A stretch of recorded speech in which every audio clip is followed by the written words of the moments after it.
Hi అండి, నేను పచ్చిమిర్చి బజ్జీ వేస్తున్నాను. వాతావరణం అయితే చాలా చలిగా ఉంది. చూడండి, పిండి కలిపాను.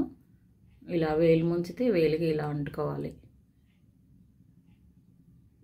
పిండి ఎలా కలుపుకోవాలి అనేది కొంతమందికి తెలియదు, అందుకని చూపిస్తున్నాను.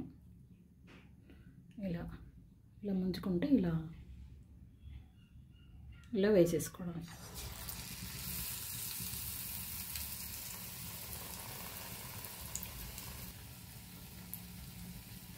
ఇందులో వాము దంచి కొంచెం ఉప్పేసి దంచాను, అలాగే కొంచెం శనగపిండి వేసాను.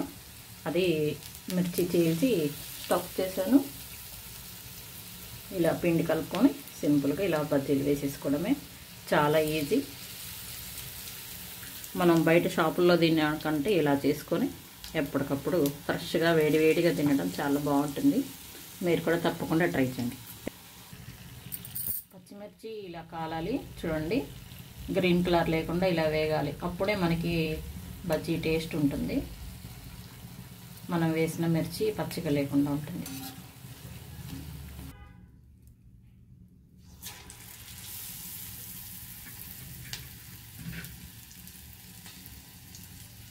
మనం బజ్జీ వేసుకునేటప్పుడు కూడా ఇలా ముంచి ఇలా అని వేస్తే బాగా వస్తుంది బజ్జీ. మిరపకాయ బాగా కాలుతుంది. మనం ఇందులో సోడా వేసుకుంటాం కదా, సోడా మాత్రం పిండి కలిపాక మనం బజ్జీ వేసుకునే ముందు మాత్రమే వేయాలి. ఇలా నిమ్మకాయ ఉల్లిపాయతోటి వేడి వేడి బజ్జీలు సర్వ్ చేస్తే సూపర్ అండి. టేస్ట్ అదిరిపోతుంది. మీరు కూడా ట్రై చేయండి.